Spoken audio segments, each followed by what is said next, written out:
Aujourd'hui, la représentativité de la jeunesse agricole est pour moi insuffisante. On le sait, l'âge moyen des agriculteurs est assez élevé. Dans 10 ans, il y aura 50% des fermes qui seront à transmettre ou des agriculteurs en âge de prendre la retraite. Dans nos instances agricoles, c'est pareil. Donc c'est à nous les jeunes d'investir notre énergie et nos visions des choses. Alors c'est sûr que des fois il peut y avoir un immobilisme très très fort, ça peut être long, on peut trouver ça un peu lent. Mais quand on va dans des assemblées générales, dans des coopératives, enfin voilà, des fois les 2 tiers des adhérents, ils ont plus de 45 ans. Et donc ça peut être difficile aussi d'amener notre patte, mais c'est vraiment très important pour pouvoir amener notre touche et faire en sorte que ce soit l'agriculture qu'on veut demain. Voilà, surtout qu'on peut avoir plein de bénéfices. Enfin, le mix intergénérationnel est ultra important parce que d'une part on va s'enrichir de l'expérience des plus expérimentés, des plus anciens, et puis nous les jeunes des fois on a fait nos armes à l'étranger ou alors dans d'autres entreprises que celles où on est installé aujourd'hui. C'est pour ça que c'est hyper important d'être présent dans ces instances. Alors bonjour, Florian Segaud, président des jeunes agriculteurs du département de la Meurthe-et-Moselle. Oui, il y a un réel intérêt à ce que les jeunes aillent dans les instances agricoles. L'intérêt principal, c'est pour défendre l'agriculture et surtout le futur de l'agriculture, qui est défendu par les jeunes. Et de plus, le problème qu'on a, c'est pour trouver des élus à cette heure-ci, il y a de moins en moins d'élus qui s'investissent, de moins en moins de jeunes volontaires et toujours le même nombre d'organismes ou d'instances. Et à cette heure-ci, la problématique qu'il y a, c'est que les jeunes sont beaucoup sollicités pour beaucoup de réunions, ce qui peut créer du dégoût et de la perte de volontaires.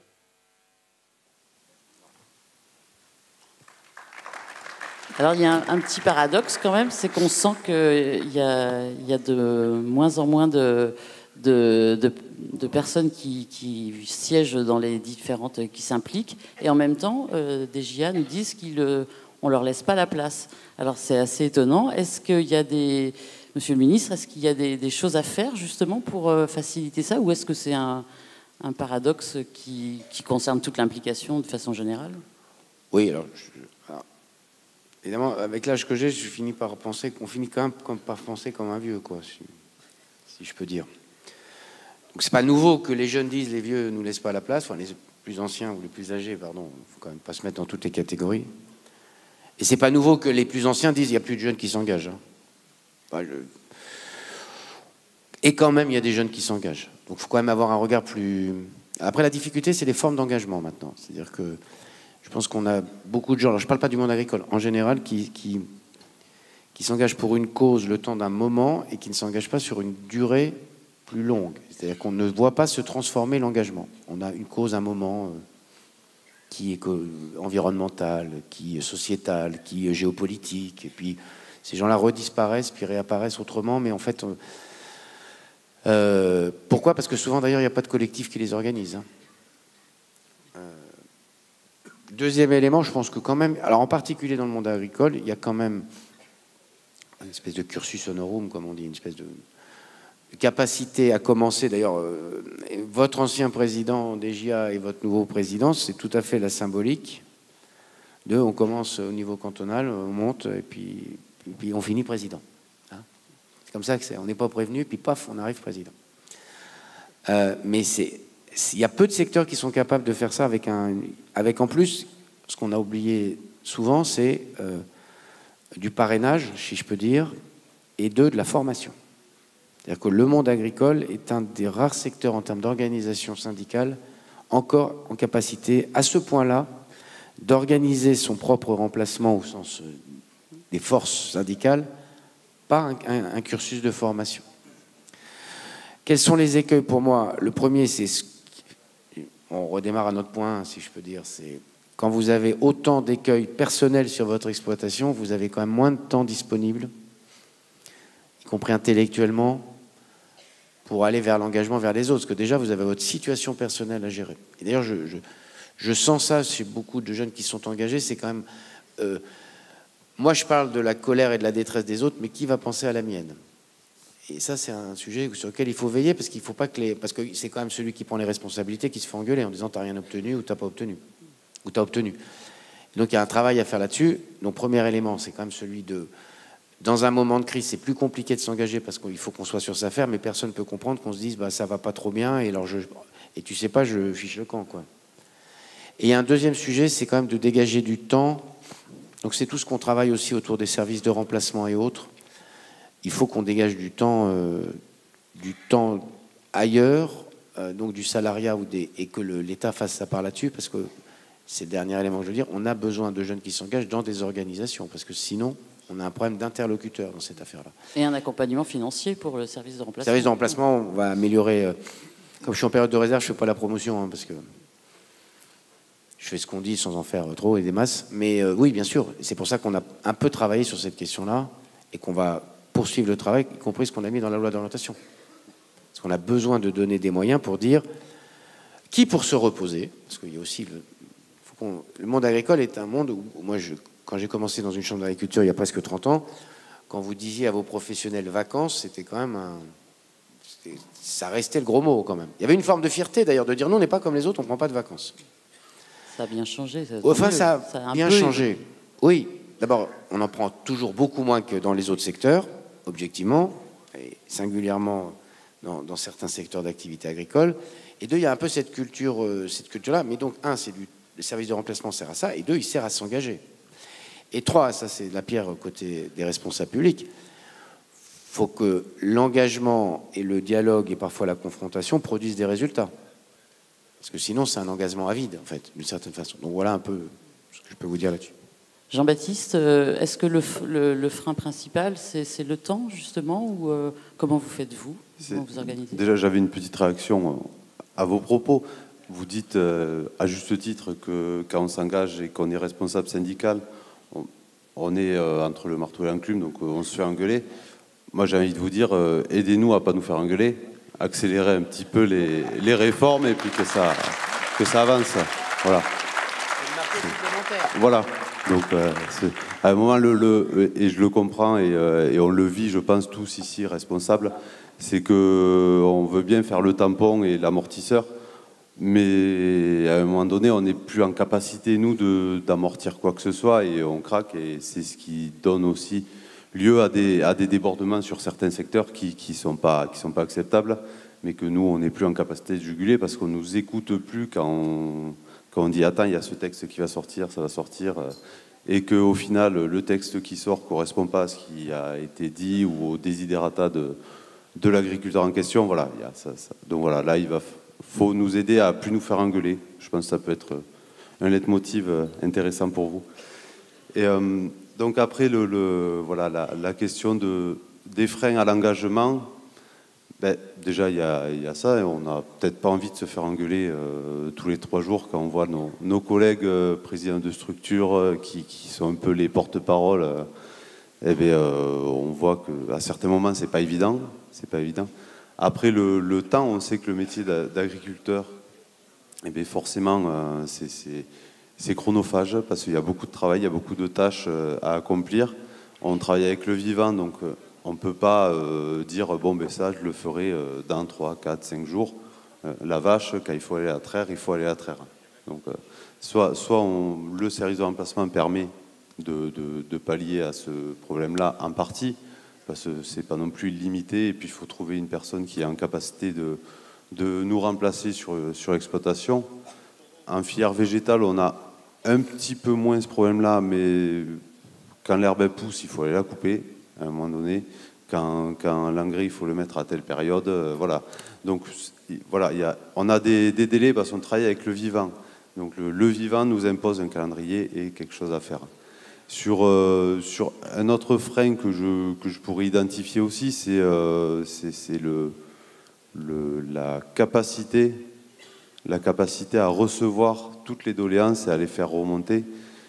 C'est quand même quelque chose qui est prégnant dans le monde agricole, parce que voilà, comme on a dit en début, il y a une telle hétérogénéité des demandes, et c'est tellement éparse que faut une capacité d'analyse, et forcément il faut qu'on soit plusieurs et assez nombreux pour pouvoir remonter tout ça. Voilà. Et vous parliez de vous faire engueuler. Là, les dernières mobilisations ont apporté des résultats. Est-ce que justement ça a redonné un petit peu plus de valeur à votre travail ou d'envie de le continuer? Ça, alors, moi, à titre personnel, la séquence, au-delà des mobilisations, ça m'a plu de travailler sur des sujets de fond. Et on a vu, tout à l'heure, vous parliez des médias qui ont fait le travail. On a vu des sujets de fond abordés vraiment dans les médias et qui sont même détaillés. Il y a eu des longues émissions sur des sujets de fond. Et je pense que ça, c'est important et c'est intéressant. Et après, voilà, il y a toujours cette question de à quelle vitesse l'agriculteur en attend toujours très vite. Il faut que ça arrive vite parce qu'il y a une vraie détresse et il y a des vraies situations difficiles. Et donc c'est forcément valorisant et ça donne envie d'y aller. Mais le pendant à ça, c'est qu'on ne peut pas non plus, quand c'est trop long et qu'on en prend un peu plein les dents, ça commence à être compliqué. Ça ne donne pas envie à un spectateur qui est un adhérent simple, qui dit, bon, quand on voit ce qu'il prend, j'ai peut-être pas envie de prendre la place. Mais moi, je tiens à le dire à tous les jeunes qui écoutent, on en prend, mais c'est quand même très valorisant et c'est quand même très plaisant de faire ce travail de fond sur les sujets. Et puis, on a vraiment le sentiment de servir à quelque chose et de faire avancer la profession. Et ça, je pense que c'est quand même très intéressant pour un jeune et pour même des moins jeunes. Voilà. Il faut vraiment y aller et il ne faut pas hésiter à s'engager.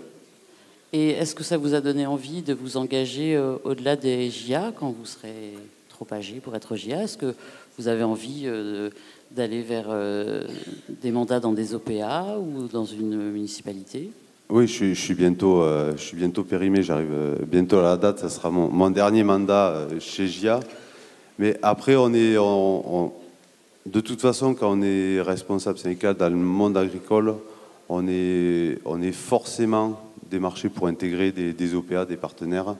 Après, il faut choisir une dont le sujet nous intéresse et puis en avoir plusieurs. Je pense que les OPA ne sont pas fermés à nous recevoir. Voilà, en tant que jeune, il faut savoir se faire la place. Hein, des fois, il faut regarder les brancards, mais ça leur fait du bien aussi d'avoir un regard nouveau qui arrive et quelqu'un qui n'hésite pas à dire les choses et à faire les choses avec eux. Voilà, donc je pense des places, il y en a. Moi, je sais pas encore qu'est-ce que je ferai après. Ça, de toute façon, il y a zéro obligation.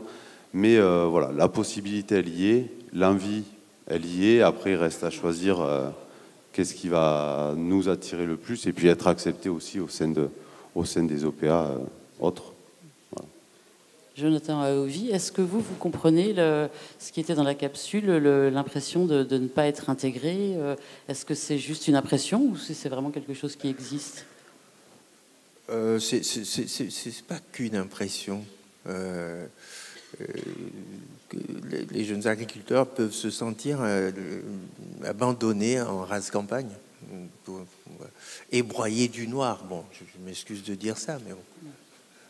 Et donc, c'est ce que je peux dire en conclusion, moi, c'est, je ne sais pas si ça existe déjà une cellule au sein d'une organisation comme celle-ci, où, je dis bien jour et nuit, pas seulement de telle heure à telle heure, un jeune agriculteur seul,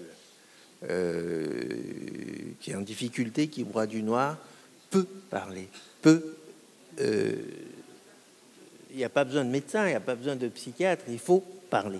Il suffit qu'il y ait une permanence, mais jour et nuit, parce que la minute après, c'est trop tard.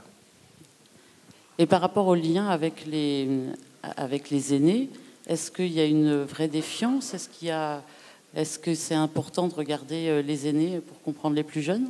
Oui, il y a un adage qui dit pour connaître l'avenir, il faut regarder le passé.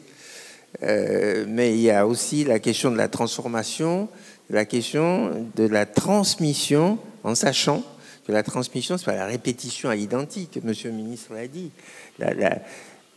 dans toute transmission, il y a du reste. Il y a un reste. Et puis, il y a une transmission. Et puis, il y a aussi une possibilité une possibilité créative qui est plus féconde quand on est ensemble.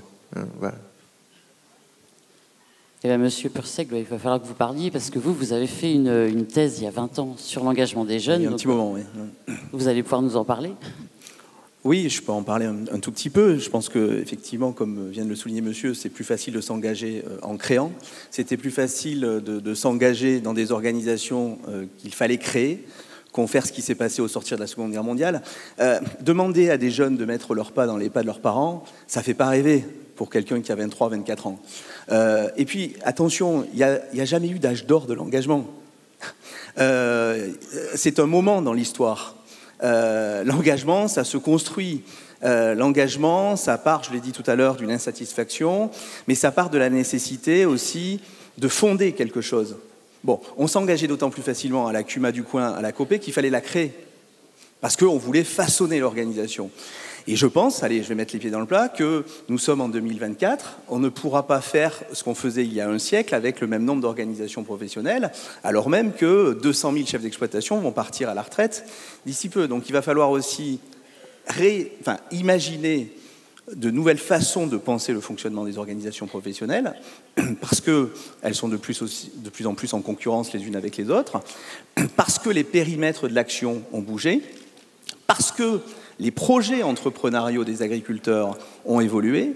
Donc il faut que les organisations, au-delà des particularismes et des différences par filière, arrivent à accompagner la diversité des structures d'exploitation, des modèles d'exploitation. Et il va falloir aussi que l'organisation même de la profession soit repensée au regard des changements de rythme dans les exploitations. On ne peut pas demander aujourd'hui à un jeune qui reprend une exploitation qui est de plus en plus seul, eh bien, de participer de la même manière que son père à la vie d'une organisation professionnelle. D'autant plus que son père a participé à la création de cette organisation, donc finalement, il y trouvait un sens que le plus jeune n'y trouve pas. Donc ça, il faut aussi que les organisations soient plus poreuses socialement, plus malléables, plus façonnables. Pour que les jeunes retrouvent du sens dans l'engagement, il faut qu'ils aient la main aussi à un moment donné, et qu'ils aient la capacité de restructurer finalement ce paysage qui constitue encore une force pour une minorité qui est malgré tout une minorité agissante. Alors j'évoquais tout à l'heure la thèse que vous aviez faite donc en 2003 et puis le livre qui a suivi. Selon vous, alors on est à 20 ans après, mais j'imagine quand même que les tendances sont toujours à peu près les mêmes. Qu'est-ce qui pousse un jeune à s'impliquer ? Ce qui pousse un jeune à s'impliquer, c'est sa capacité à trouver finalement des réponses aux questions qu'il se pose. On s'engage d'autant plus facilement qu'on va apprendre des choses dans l'organisation, qu'on va trouver des réponses techniques aux questions qu'on se pose. Et surtout, peut-être qu'on va arriver à repérer des signaux faibles. C'est-à-dire qu'on s'engage d'autant plus facilement dans certaines formes d'organisation qu'on sait que c'est là que se niche l'innovation, les marges de progrès.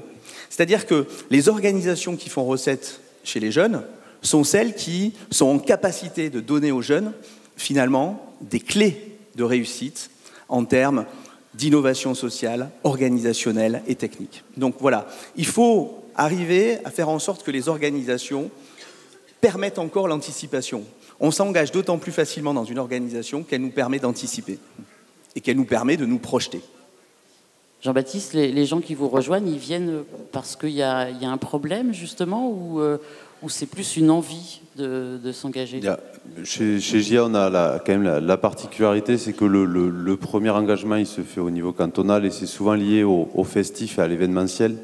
Et ça permet de partager des moments sympas. Et après je pense qu'on n'est pas trop mauvais là-dessus, de transformer et de faire monter les échelons, comme disait le ministre tout à l'heure, en fait de former au fur et à mesure, de faire suivre l'évolution de la carrière et l'évolution syndicale, de les permettre de monter en compétences. Et là, on arrive à former des jeunes responsables qui vont suivre des dossiers et qui vont travailler. Ça sera la première porte d'entrée. Et après, il faut aussi qu'il y ait un intérêt à venir chez GIA pour défendre le métier. Donc c'est forcément c'est plus facile de trouver cet intérêt-là quand malheureusement ça ne va pas très bien sur nos exploitations. on a plus intérêt à aller faire avancer les choses dans l'engagement syndical. Cette notion d'échelon, justement, ça permet d'avoir une implication progressive, en fait. Oui, ça permet de jauger à combien de temps on peut donner à la défense du métier. Une des phrases qui, pour moi, est importante et que je répète souvent à chaque jeune qui commence à s'installer et qui commence à s'engager dans le jeune agriculteur, c'est parce qu'ils nous disent tous moi, je ne ferai jamais ce que tu fais, tu y passes un temps, c'est démentiel. Moi, je leur dis, j'y mets le temps que je peux et que je veux mettre dedans. C'est jamais, je me force jamais à aller à telle ou telle réunion. C'est vraiment, il faut que chacun ait conscience de ça, c'est qu'on y met le temps qu'on veut et qu'on peut. À un moment donné, il ne faut pas mettre en péril son exploitation et son métier par son engagement, parce que sinon, l'engagement pour défendre le métier, si on ne peut plus le faire nous, il est un peu vain, c'est un peu bête à un moment donné. Mais voilà. Je pense que c'est important d'avoir cette notion et de le dire à chaque fois. On y met le temps qu'on veut et qu'on peut y mettre. Et ça force peut-être aussi à s'organiser de façon très efficace. Oui, après, des fois, c'est du sport. Je pense à quelques copains éleveurs qui vont à la traite et démarrent la traite du coup à 4h du matin plutôt qu'à 6h parce qu'il faut qu'ils soient à 9h à la préfecture pour une réunion très importante sur la filière. On part tôt le matin, on rentre tard le soir. Voilà. Il faut savoir jongler, s'adapter, ne pas hésiter à faire appel au service de remplacement pour nous aider à pallier à tout ça. Ne pas hésiter, des fois, il y a une solidarité dans le monde agricole aussi qui fait que nos voisins, nos collègues viennent nous aider parce qu'ils se disent qu'on va défendre le métier. Moi, pendant les manifestations, on s'est retrouvé un peu coincé. Mon père était seul pour gérer la vigne et tout. J'ai des copains qui, d'eux-mêmes, sont venus sur un week-end l'aider à tailler toute la vigne. Comme ça a permis d'avancer. Et c'est un peu aussi une forme de remerciement de leur part de mon engagement pour défendre le métier. Voilà. François Pursec, le fait qu'il y ait de plus en plus de GAEC, peut-être que ça peut faciliter quand même l'engagement. Pas de plus en plus. Le nombre de créations de GAEC stagne. On a de plus en plus de créations de SCEA ou de SARL que de GAEC. Le nombre de GAEC est relativement stable. Alors, ce sont d'autres formes de collectifs qui émergent, parce que vous pouvez avoir aussi des alliances entre différentes formes de structures juridiques. Mais est-ce que ça peut justement faciliter l'engagement? Parce qu'effectivement, si on a un associé, on peut plus facilement partir. Oui, mais ça peut aussi le compliquer, parce que le faire ensemble ne se fait pas de la même manière qu'hier. C'est pas évident de trouver des associés, parfois, même dans un GAEC, qui partagent cette conception finalement de l'engagement, qui partagent la conception finalement d'aller en réunion aussi, parce que c'est pas parce qu'on est là, mais on n'est pas là forcément non plus que pour remplacer celui qui va partir en réunion. On est là pour partager un projet économique, un projet technique. Donc voir partir son associé, c'est pas forcément quelque chose qu'on réclame. Donc attention, le GAEC ou la forme d'organisation collective est parfois très fragile. On le voit aujourd'hui, il y a des formes de fragilité dans ces structures collectives, des structures collectives qui ne correspondent pas non plus, finalement, qui ne sont pas là. C'est du collectif pour faire le travail, ce n'est pas du collectif uniquement pour aller s'engager. Donc ce n'est pas parce qu'on est dans un GAEC qu'on va s'engager plus facilement. Donc malgré tout, il y a à réinventer finalement, je le disais tout à l'heure, des modes de fonctionnement d'organisation professionnelle. Faire appel au service de remplacement, ça a été souligné, mais c'est déjà à l'œuvre. Et puis, il faut quand même se dire aussi une chose, c'est que les engagements professionnels sont en concurrence avec d'autres engagements. Aujourd'hui, un jeune de 30 ans en 2024, c'est un père de famille qui a envie aussi de s'engager au club de foot, au club de rugby, qui a envie de s'engager avec son conjoint ou sa conjointe, qui n'a pas envie de sacrifier tous les autres engagements sur l'autel de l'engagement professionnel. Donc, il y a une mise en concurrence plus forte entre les engagements parce que certains jeunes vont considérer que c'est plus utile d'être au comité des fêtes, plus utile, par exemple, vous allez me dire, un certain nombre d'agriculteurs le font déjà, plus utile d'être ailleurs parce que finalement, on va voir concrètement le fruit de son engagement. Donc ça aussi, il ne faut pas oublier qu'ils sont de moins en moins nombreux et les possibilités d'engagement sont de plus en plus grandes aussi. Oui, il y a de plus en plus de sollicitations et puis effectivement, comme tous les agriculteurs, les jeunes agriculteurs veulent partir en vacances, c'est plus que ce qui existait il y a 50 ans, effectivement. Les Ils ont envie de s'occuper du gamin parce que leur jeunesse a été plus ou moins sacrifiée. Les parents n'allaient pas les accompagner au bord du stade. Eux ont envie de s'engager aussi, pourquoi pas, dans un club, dans une association, pour partager des choses différemment aussi avec le conjoint, la conjointe ou les gamins. Donc voilà, il faut que les organisations admettent que tout ne peut pas reposer sur ces publics qui sont plus... Oui, il y a eu clairement une modification des aspirations à la vie de ma génération et notre génération. On est moins, en fait, on n'a pas envie d'être sacrifié sur l'autel de notre travail, et on a envie d'avoir une vie, de construire une vie et d'avoir une vie satisfaisante sur le plan familial et voilà, de conserver tout ça, et même sur le plan voilà, d'avoir des activités extérieures au monde du travail pour aussi souffler, sortir un peu la tête du guidon, prendre un peu de hauteur sur notre exploitation. Ça permet aussi d'avoir des arbitrages peut-être plus justes sur les orientations qu'on va y donner. Et donc tout ça mis en commun, c'est vrai que ça complexifie le temps disponible pour le syndicalisme, forcément, et pour l'engagement. Merci.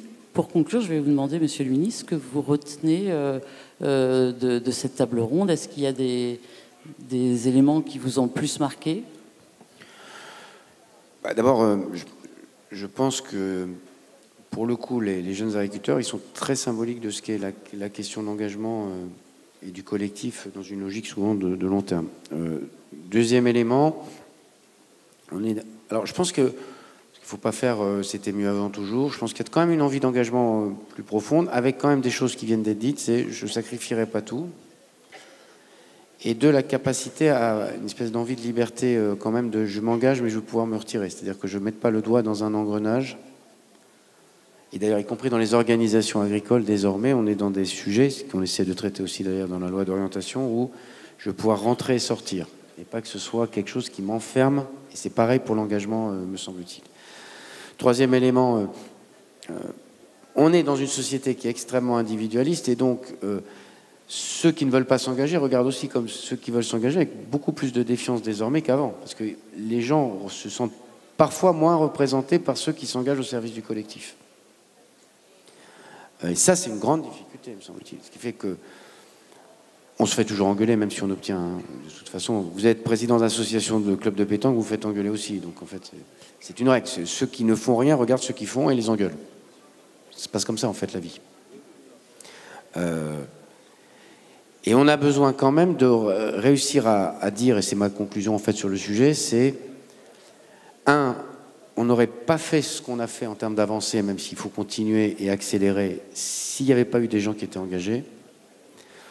On n'aurait pas avancé. Et dans les grandes crises agricoles, quand vous regardez celles des années 60, pour ne prendre que l'exemple breton, mais il n'y a pas que le sujet breton, celle des années 90 et celle-là, ça a pu avancer et déboucher parce qu'il y avait des gens qui étaient engagés, des gens qui étaient organisés.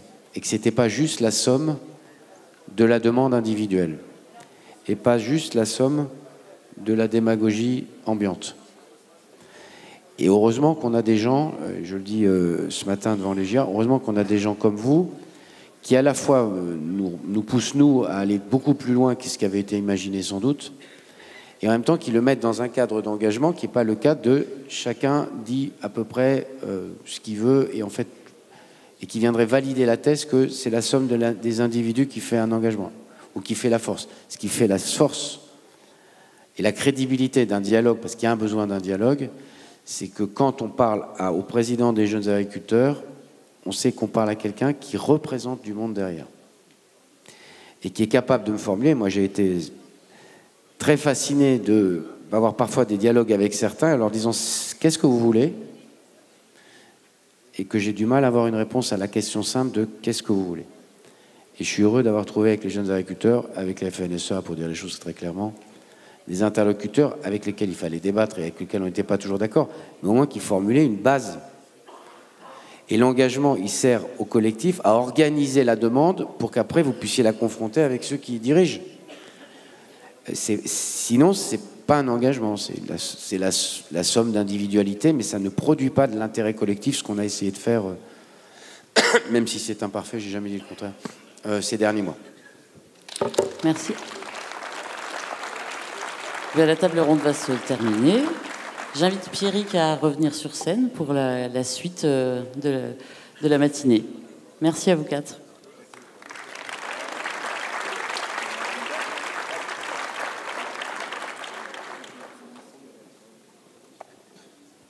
Merci à vous, messieurs les intervenants. Merci pour l'animation de cette table ronde. Merci pour la qualité des échanges et du débat.